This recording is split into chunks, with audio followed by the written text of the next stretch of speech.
open up the parks, we're going to open up the beaches. And then today they said, oh, just kidding, we're not.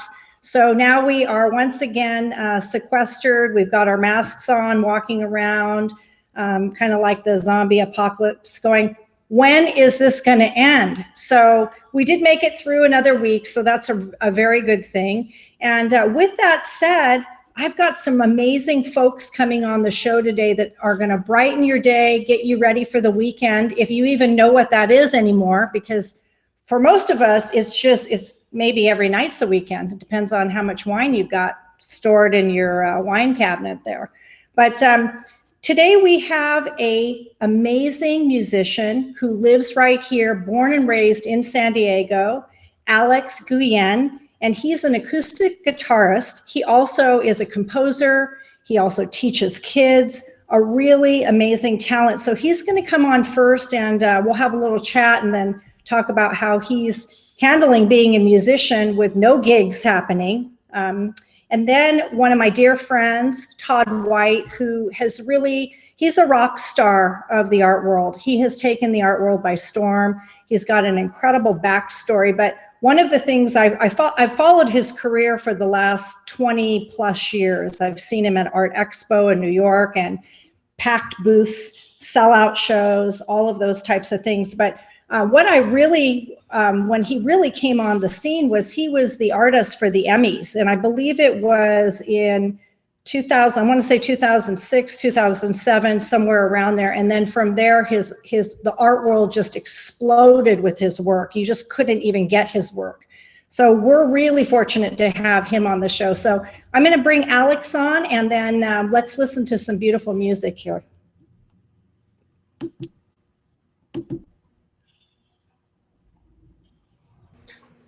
Hi, Alex. Hi, Ruth-Ann. How are you? Welcome to the show. I'm good. And yourself? Doing great. Thank you. All right. So some of the folks don't know, but you are one of probably the only people other than myself that have been born and raised here in San Diego. Yeah, that's right. You don't get too many of those. Well, usually it's transplants.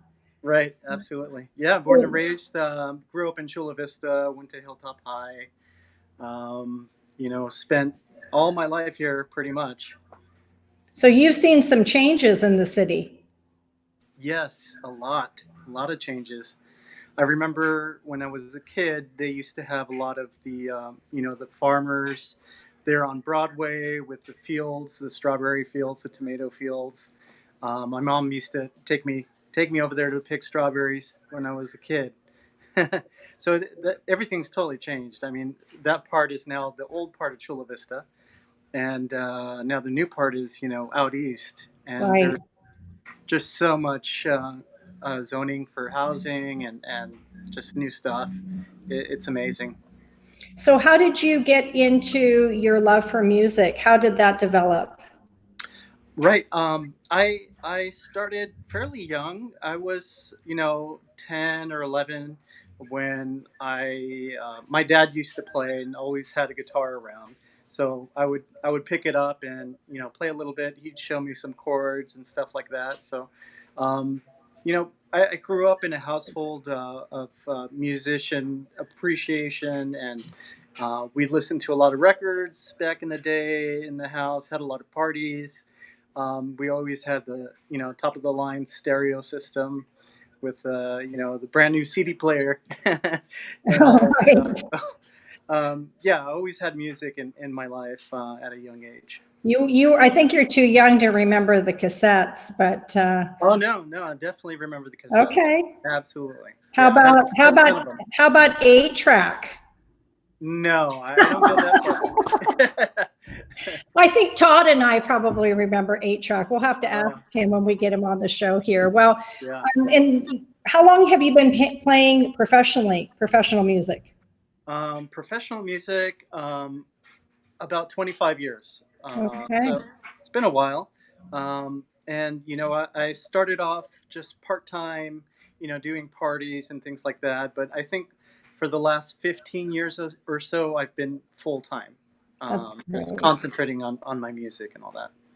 And with this whole coronavirus, how's that affected your ability to have your music out there in the public? It's been, it has affected it greatly. Um, but I kind of try to look at the silver lining and kind of think of it more as like a reset button, a global Mm, reset button for myself, the way I'm dealing with it, and just kind of reevaluate what I want to do with my career, with my music, and kind of just double down on it, and just keep on going and learning new techniques, learning new technologies to be able to provide, music out there to the public who is in home, quarantining themselves. So I've had a couple gigs recently using social distancing. Uh, nice. so I've had um, one party where it was a 50th anniversary party, and they were outside in their driveway, and I was playing from across the street. So there still could be music out there, but you have to be safe, of course, and make sure that you're following the social distancing guidelines and all that stuff. Right. But You might there's have to going to build be. like a little cubicle with a stage, and then you can show up at people's garden parties where they're all Yeah, social distancing, and you can still play yeah, that music. exactly. And then I have another gig lined up where I'm going to be doing a cocktail hour for a Zoom party. Basically, these coworkers have been working from home for the last 6 weeks, so they want some entertainment. They contacted me through Yelp and requested my services. So people still want music, and people are going to still be performing and stuff like that, but it's just going to be totally different now. Well, It's I going to love be. the way you're looking at it, though. I mean, there is always a silver lining when we go through these trials and tribulations. So I think, that's the spirit of the artist, right? Yeah, definitely. Well, let's go ahead. I'm going to give you the stage. I'm going to minimize my screen. We love to hear your beautiful music today. And thank you so much for providing your talent to us. Thank you. It's a pleasure being here with you. Okay, Alex, take it away.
Beautiful.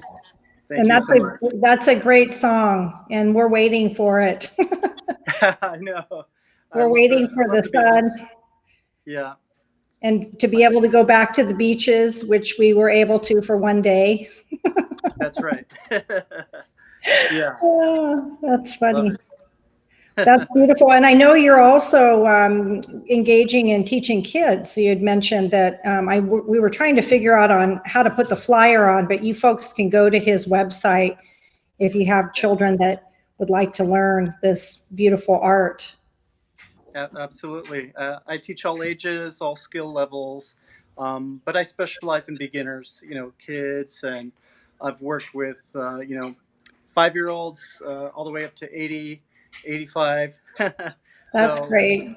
any age, any skill level, teaching guitar, piano, ukulele, music theory. Wonderful. And you can do that now through Zoom.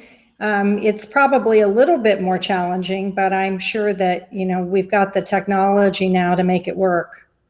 Right. Yeah. Everything's through Zoom. I use Skype and Messenger, Facebook Messenger as well. So, whatever they're comfortable with, the parents, or if they want lessons for themselves or their kids, whatever they're comfortable with, I could do. And it's all online now, so it's really, really easy. That's great. Well, let's hear one more. We love that first song. All right. Definitely.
Beautiful. That's one of my favorite songs of all time. So you must have been picking up on my antenna there. Absolutely. Gotta love the Beatles. It doesn't get any better than that. Well, thank you so much, Alex. We'll be sure to check out your website and spread the word. And once this ends, I know you do wedding parties and you take bookings. So we'll definitely have you here at the gallery at some point. Great. I'd love to be back. Thanks so much, Ruth-Ann. You're doing a great service for everyone here. Thank San you. Diego. My pleasure. And I love worldwide it. All right. Thanks. Be blessed, my friend. Bye. Thank you. Oh, that's such a treat, to hear local music. It's not quite the same as having it live, but it certainly is a close second. And I think it's so important right now to not only for our benefit, what we're getting out of it, but giving these musicians a venue to still perform, because that's what they live for. And this is a great opportunity for them to come and meet new folks like yourself. And I see all of the live stream coming through and your encouragement. So definitely go to Alex's website and maybe shoot him a little note. I know musicians are great because they always are looking for things to be positive about. Their music usually reflects that. But they are, you know, like people like us that are used to being out and about, probably even more than we are performing. And so it's important that we give them that encouragement. So I'm so excited because this next guest artist on the show is one of my favorite artists because he also looks at the positive things of life and brings all this energy to the canvas like nobody else I've seen. And you can see I've got a couple of his pieces behind me, but let's go ahead and see if we can get Mr. Todd White live here on our show.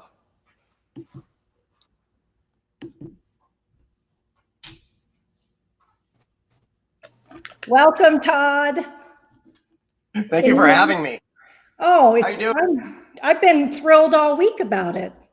That was quite an incredible introduction. Probably not your first one, though. I mean, you got to be honest. I mean, you pull a pretty good crowd when it comes to the art world. Yeah, thank you. Thank you. Yeah. So tell folks a little bit about where you're at now, because you were in California for so long, and now you've fled the city. And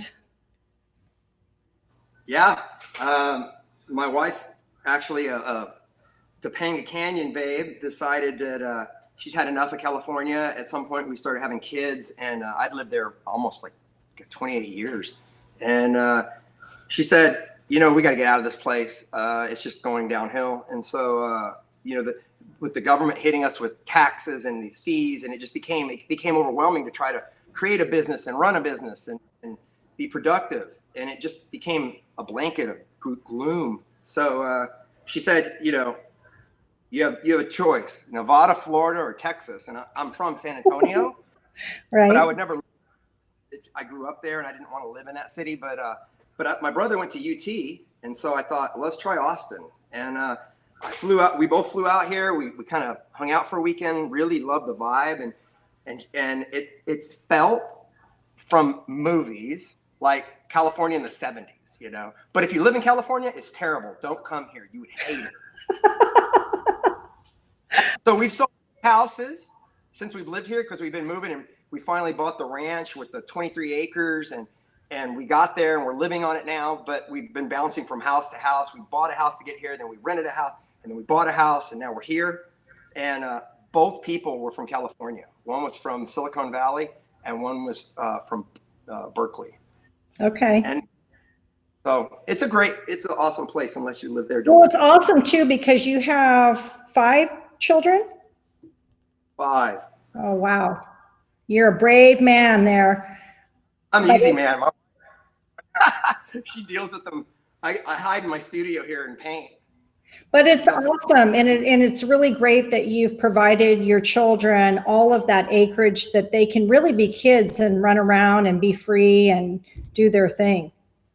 Yeah, it's a huge learning experience for them versus where we were, because we moved in. I think our oldest at the time was like 5, and then we moved here. To see a difference in his growth and understanding like just the environment and nature and going out and being productive, because we're workers around here. We don't sit around. We halls, we build, we got tractors, we're moving dirt, we're building buildings, and they're such a part of it. You know, I mean, I got a guy in diapers, he's 2, and he's got a shovel in his hand and he's hawking dirt out of the way. And it's just, I just feel like it's this awesome little like group of people that are just all working for the same goal. I think that's great. Far cry from, wondering when we're going to go to Starbucks next here in Southern California. So I think that's a wonderful environment for kids. So let's talk a little bit about your artwork. Most people probably watching have seen your work. I mean, you've really touched a lot of people's lives through your art and what you're doing. But can you share a little bit about your inspiration? They're super fun, but I always like to hear it from the artist. Yeah. So where do I start with? There's kind of the Cliff Notes version of Sure. Getting out of high school, a horrible student, but I got my way through school, but doing extra credit drawings. I come from a painter household. My mom's a painter, her grandma's a painter. And it was always really accepted in our house to be an artist, not like frowned upon or looked down upon. And so I go through the school system. I graduate high school by my teeth, and I knew college wasn't for me. I'm teaching tennis at to like little kids and elderly people at a country club outside San Antonio. And one day this guy comes in who was visiting his mom, and he was an artist at Warner Brothers. He was on Tiny Toon Adventures. And so he looks at this portfolio of mine, because I carried an art book with me, and he basically is like, you know, you're pretty amateur, but maybe we could get your foot in the door as something and then grow from there. And I told the guy, I will sharpen people's pencils, just get me in the door. And sure enough, he called me 3 weeks later. He goes, hey, we need a PA, which is production assistant. And I was literally getting artist supplies out of the cabinets and cases for artists working. And this was in 1990, yeah. And I just started, I started watching the best guys in that studio and asking them questions and being around them. And they were so informative, and they were very generous with their time and talents, and they were so talented. And they would show me all these tricks. And so then next thing you know, by the second season, I was doing character cleanup, and then I became a character designer. And then like anybody who works in that town, you go from job to job on your talents, and like, hey, this show is opening up. They're looking for a crew. And so you go give your portfolio, and I would do that. And and then the next thing, you know, you get calls and you climb ladders, you know, and you got, I worked with some of the greatest artists. Like, they were incredible guys who run Pixar and DreamWorks. And this is old school, right? This is before Photoshop. This is when everything's still being rendered by hand. Drawn on animation paper, where, I don't know how you can see. Oh, drawn on animation paper, which I still is my favorite paper to draw on. So it has the registration holes when you spin and turn your disc. So yeah, that's what it's about. And so it's really interesting, because I think sometimes a lot of my life was just like a perfect time. You know, I'm a believer in fate and destiny. And so it fell into the best time with the best people. I got the best information, and I learned what I learned, because I have people and other artists and friends, and they look at my work and they're like, oh, that's easy. And I go, oh, really? We'll do it. And then I've seen guys who knock me off, and you look at it and it's dead. The faces are dead. The images are dead, but they're doing some fancy pose. And so what I learned in my animation days out of high school was how to put life into a drawing, because the foundation is drawing. And so I learned how to do a personality and a character of that person, whether it's a woman being super happy with girls' night out, or very sad from a relationship, or in love. And I can somehow magically get those feelings onto a piece of paper, and then transfer that onto a canvas, and then paint it. And so it's a building process. I'm not just like whimsically painting something and putting a happy face on it. You know, there's a whole. Well, and I notice in your work, a big part of what I see is the subtleties in the expression, the way the eyes might be up or down, or the gesture of the body. It's very subtle how you're pulling these feelings together, but it's really impacting to the viewer in some ways. And I know this is a far stretch, but I've seen that in Theodore Geisel's work, in Dr. Seuss, where he just had a very subtle way of rendering these characters, but evoked an incredible amount of emotion. And you do that. Thank you. To be fair to him is great. Yeah. And so I guess to continue on that story is I started, so my last year in 98, I was hired as the lead character designer on SpongeBob SquarePants. And so Steve Hillenburg, who created the show, he met with me, and I was coming off of a hot stint with John Crisalucci, Ren and Stimpy guy. And so he hired me. He gave me a bunch of marine biology books. He said, make these characters. And this is before really good cell phones. It was like the flip walkie-talkie Star Trek. And so dropped off. I was living in Valencia, California. I went to Burbank, dropped off my ideas.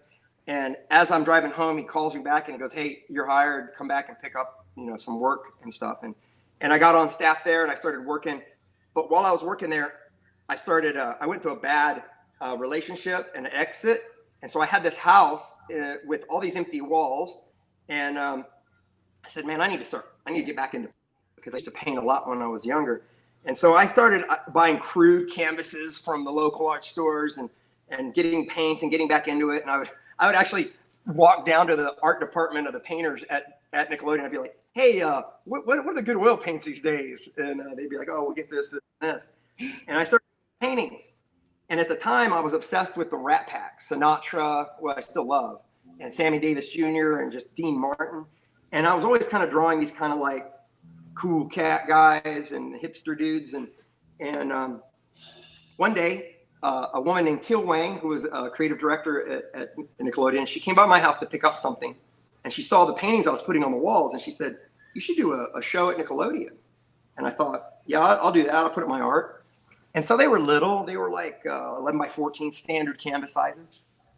But I did a show that night, and which is nothing more than fellow artists. And I sold out of what I brought. And I remember I had like $3,000 I made that night. And I couldn't believe it because I was a well-paid character designer in animation in that day. I was paid, I think I made like $1,800 a week. I would take home, after the wonderful state tax, I would take home $1,000. But I was a single guy at that time. So that was like $1,000 a week in my pocket. You were living large.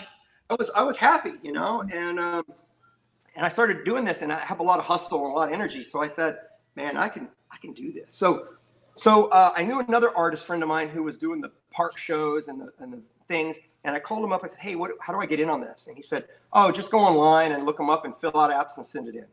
So I started doing that. I started going from San Diego to San Francisco on weekend trips. I would paint all during the week, and I would take my art and go to these festivals. And I started making more at those festivals than I did working at Nickelodeon as a character designer. So by the time the third or fourth season came around, I said, I told the studio, I'm going to work at home. My reason was, listen, artists are lazy. All right. Now, if they can get away with doing nothing and sell it, they would. That's why they sell canvas with a splotch of red paint on it and call it $1,000 because they get away with it. So what I would do is I would get my show list, which would be all the characters I needed to do. And I would finish my job Monday by 6, and I would start painting. I didn't have to go back till Thursday to turn in my work. So from Monday to Thursday, I was painting all these paintings I could with, you know, I got into doing waiters because I love Guy Buffet and his old style of paintings and his story. I paint all these waiters, and then I paint these Dean Martin and Sinatra and golfers, and I would do all this stuff, and I'd run out to these shows on the weekend, and I would sell them. At the time, in Beverly Hills, there was this bar, I think it's still there on Cannon, named Nick's Martini Bar. And I would manager, Kelly Scott, who I'm still great friends with, he had his law firm was on Cannon Drive. So he would meet me there for drinks, and we'd discuss things. And he says, the owner says, hey man, I love your work. Now keep in mind, this isn't turn on your phone and show them work. This is, you have a book, a little book, and you go, oh, here's my work. And it's pictures in a thing. And so I showed him it, and he goes, oh, I'll take some of those. He goes, how many do you have? I had none. I go, well, I got 15. He goes, you can have the back wall here in the bar. And I go, really? And he's like, yeah. I went home and just started painting my ass off. I took a bunch of wet oil paintings in there like 2 days later. I'm hanging them up all on this wall behind the bar. I would do crude frames. I'm a carpenter at heart, so I could make these really basic frames, wrap them in felts, wrap them in texture pattern fabrics, and I would hang them up in this bar. And because of that, I started doing a lot of martini drinkers and people socializing. And what I would do is where it hit for you? Was that where your career really took off in your own style? Yeah. So my style is basically old Warner Brothers cartoons with like the bad cowboy that has the blue beard, because I would always add blue on my guys and add elements with sadness of, I love Egan Schiele. That's the guy that I probably rip off, is Egan Schiele and Klimt. I love those. I like a lot of the old German pre-war artists so Max Beckmann and those guys. So what I would do is, so there was this artist named Eric Sokol, and he was a line artist, kind of like in the Al Hirschfeld sense. And he would draw all these like clusters of people. He would smash them together, and then to cover their bodies in ink, he would paint in ink, pen and ink. He would just paint black across everything. And I loved how he would do this cluster of people, but they were always like he had a very unique style. They were very heavy in the face and jowly and you know, Paris people at a cafe drinking a coffee. And so I basically took that with my idea of my guys and how I would do a story. And all of my work is a story first. I have a story in my mind. Somebody said something, I have a title of a painting first. When I get that title, I think of, oh, what does that mean? What's going on with that title? And then I start drawing and I start putting the life into it and painting. And by the time I'm done drawing it, it's already painted in my mind. All I have to do at that point is get it on the canvas. And it's a process that sometimes I'll roll through a night and see the sun come up, because I got to get the initial story down and get that whole feeling. I can't dabble a little and come back, dabble a little and come back.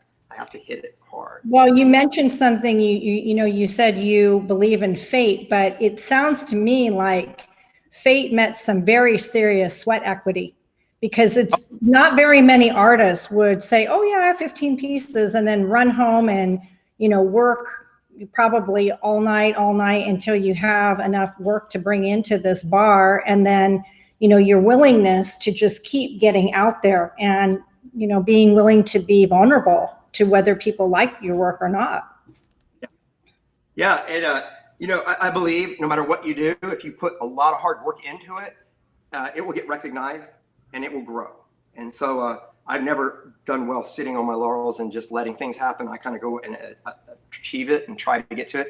In Los Angeles, when I decided to walk out of the animation world into the fine art world and go full blown with it, I would make, and keep in mind, this is just about the time internet, people's personal websites were starting. Okay, to give you some context, there was up on the web type up stuff. It was just starting. It was so new that I knew a friend of mine who just started one, and I ran over to his place and I'm like, I need to start this website.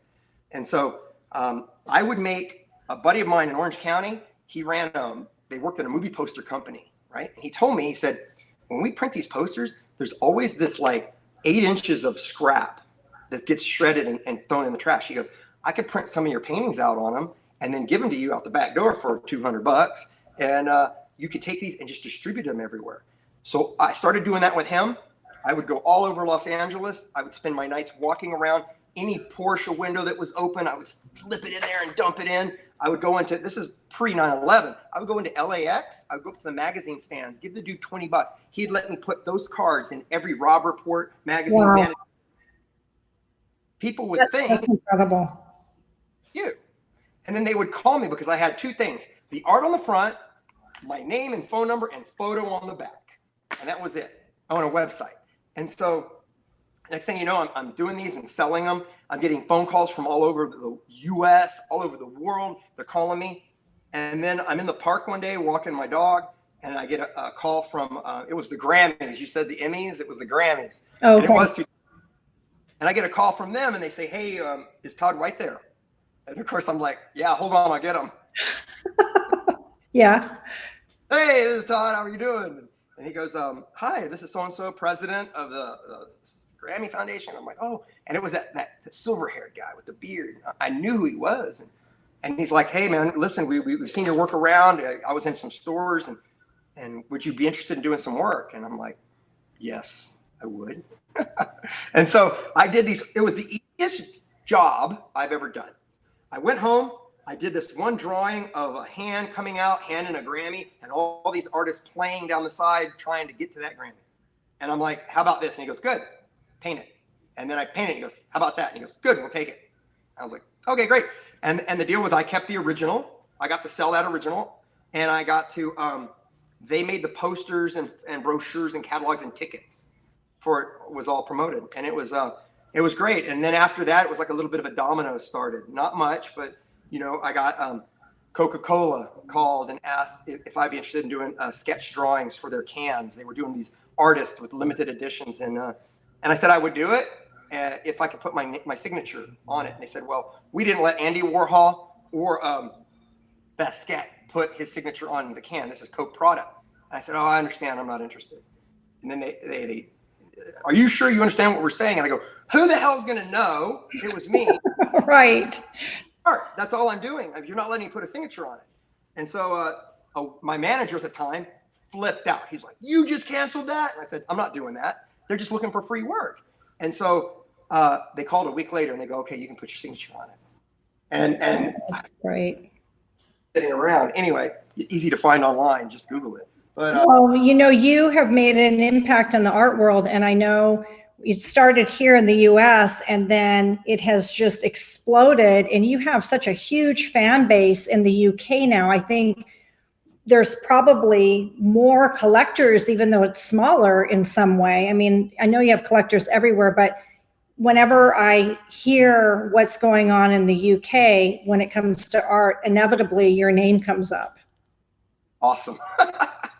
So in the UK, I have a publisher that I go through. I deal with the company, De Montfort Fine Art, and they've been wonderful to deal with. They're awesome people.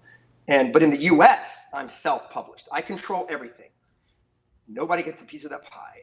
We have a full production facility right up 150 feet up the road, 5,000 square foot building with printing, machines, embellishment, scanning, mounting, framing, everything.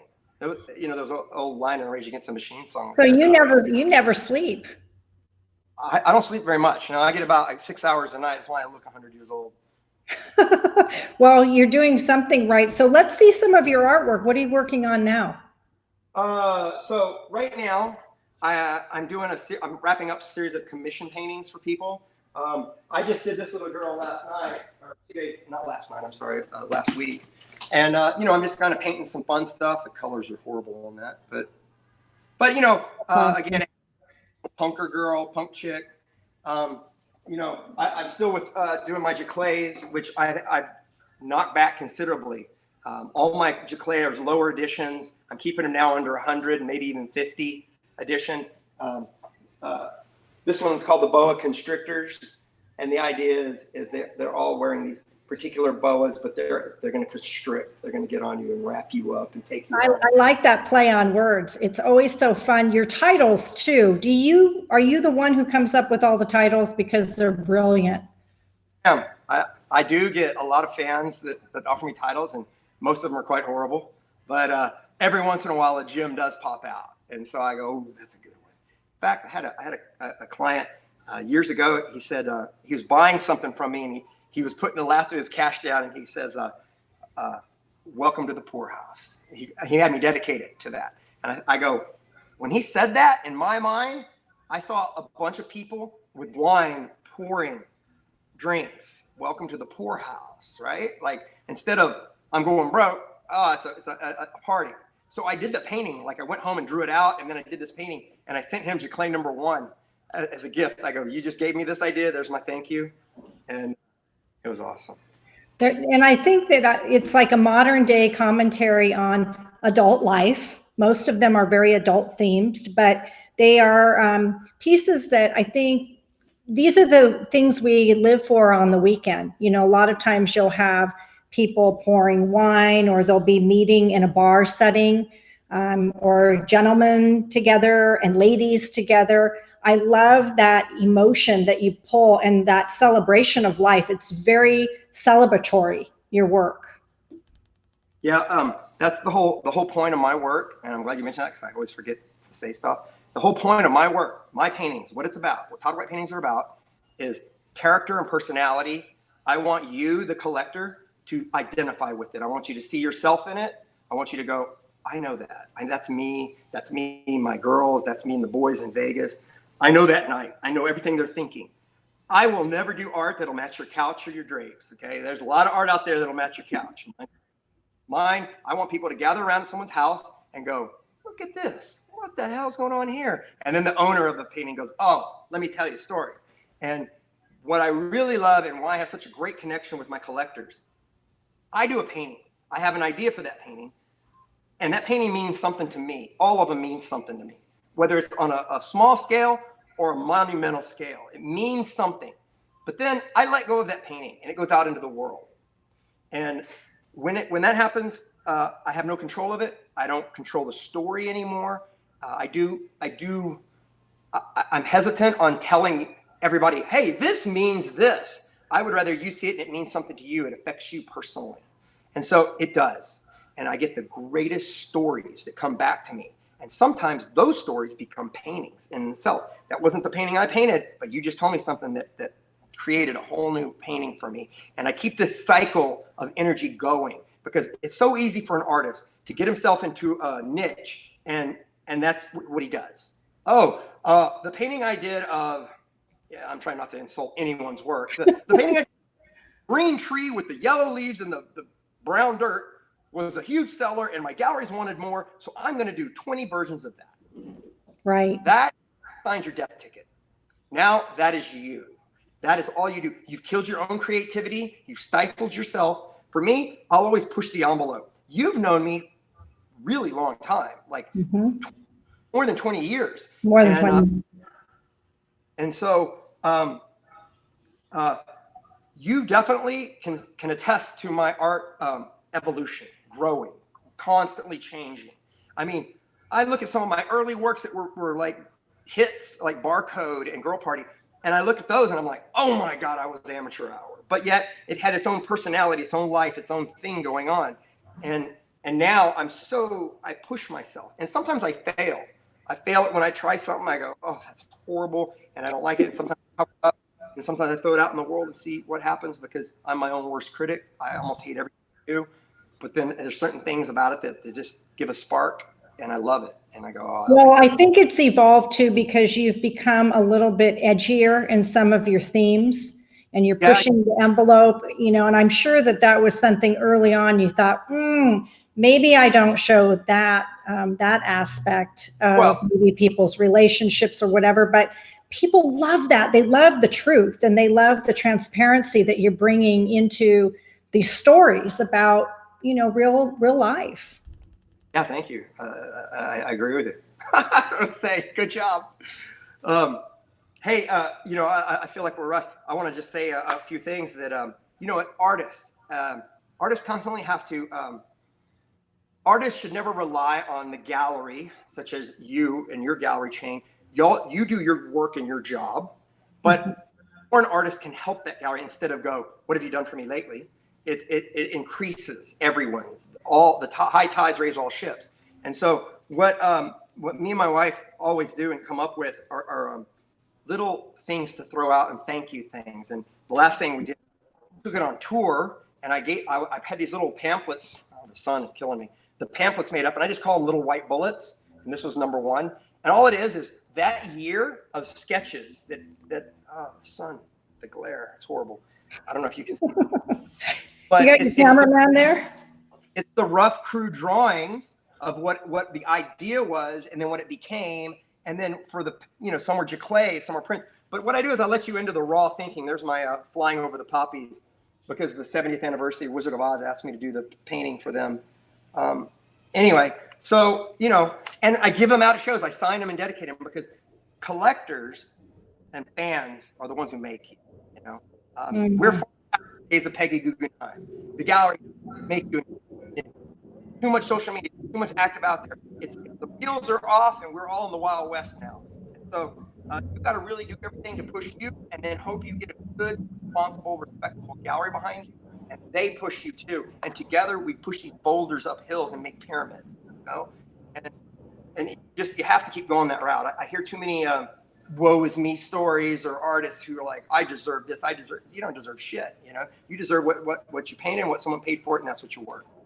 Well, and I think that what you're talking about is really has always been the foundation of great art. It's the artist, it's the art dealer or gallery, and it's the patron. And it's that, I always say that's like the holy trinity of what makes art worth what it's worth, and then how it goes on when we're not here anymore. It's creating that foundation from the energy of that collaboration between all of us that love art, and you're bringing that art forward. But I love how you're extracting from modern day life, because you are really capturing a snapshot of what's going on here historically. And some of the things that we see in, like right now, this is not necessarily the happiest time for all of us, but it's the artist that takes that material and turns it into something that is better sometimes than the reality that we're seeing in life. And then we can look back at history and say, wow, you know, I guess those guys are having a pretty good time. Yeah, I mean, it's a horrible time. And, you know, I wonder about the future of art galleries. I wonder about the future of what you know, what it becomes. I can tell you this personally, I know commercial real estate is going to go right in the toilet because too many people now are working at home, too many companies, too many friends of mine and collectors who own architecture firms and design firms.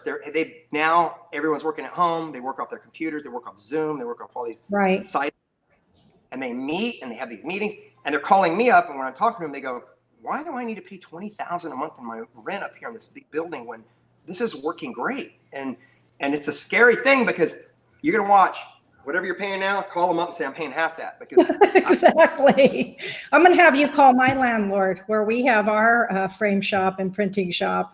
Yeah. But you're right. But I think the beauty of who we are as human beings is we evolve, we adapt, and then we find the silver lining. And that is the beauty of art. And you as an artist is that you are always pointing us towards the highlights. If I were going to describe your artwork to anyone, I would say Todd White always shows us the highlights of living.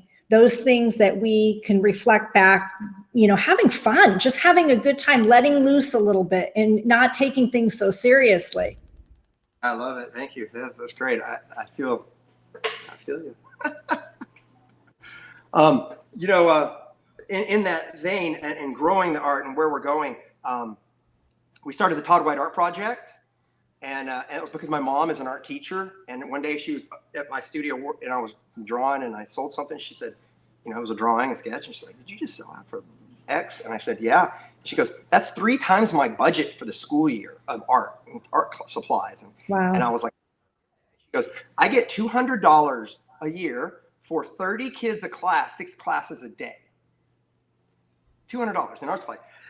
So I knew I had enough clout and pull in this industry. So I contacted Winsor Newton and we started this legit 501(c) charity program where it's only run by donations from my fans and collectors. Anywhere from $5, I've had them give me $2,500 check and say that's for the program. And what we do is we call Winsor Newton and Grumbacher, and we have relationships with Blick Art Supplies and Carter Sexton and all these suppliers. And we say, "Hey, I'd like to buy student grade material at a beyond wholesale price. Like, give me your garbage, give me everything." And we every year we get about 3 or 4 schools together.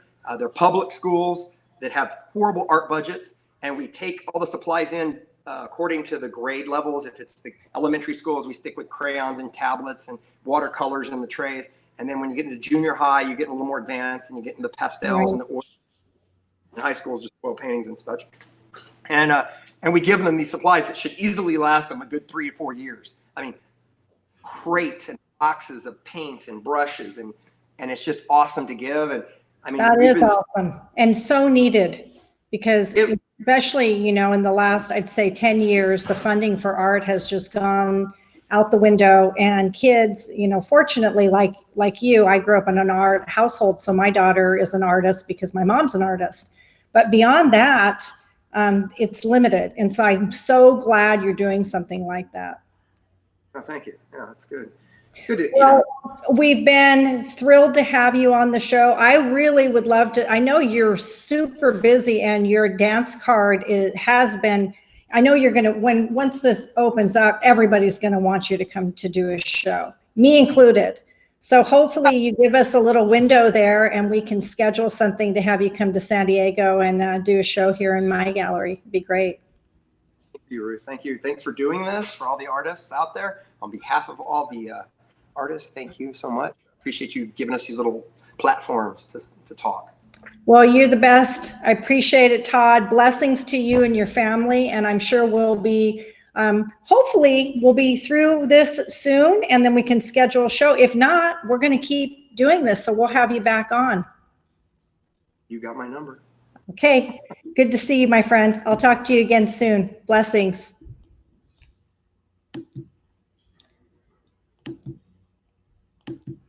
All right, folks, was that amazing? So that is Mr. Todd White for you, really an impacting artist.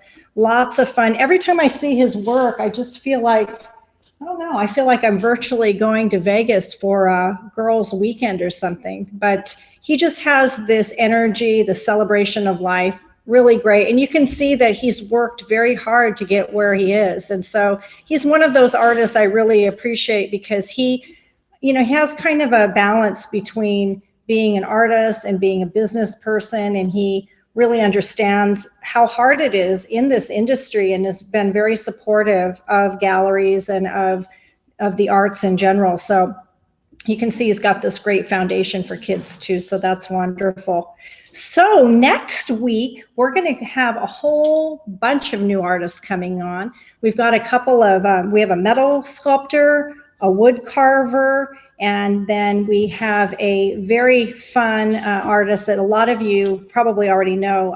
Fabio Napoleoni will be coming on the show on Wednesday, and he does this very whimsical style. So it's going to be a really wonderful week of art and music, and I'm hoping to get another chef on to do maybe a cooking demo for us. So I appreciate you tuning in. Art of the City TV, live streaming here on Facebook. If you miss any of our episodes, you can go to our YouTube channel. Same thing, Art of the City TV. We've got everything there that we've done here live. It's all there for you to view after the fact. Please share this platform with your friends. We are getting a lot of followings and we really appreciate it. Let's spread the love of art and music and culture with everyone. It's still really important that we keep our spirits high. We want to make sure that we are transcending what's happening in the world right now with our own positive thoughts, because that's the only thing we're in control of right now. So I think it's important. So be blessed this day, Friday. It's the 1st of May, the first of a whole new month, and it's going to be a good one. I'm sure of it. So I'll see you on Monday, 1 p.m. here on Art of the City TV. Have a great weekend, folks.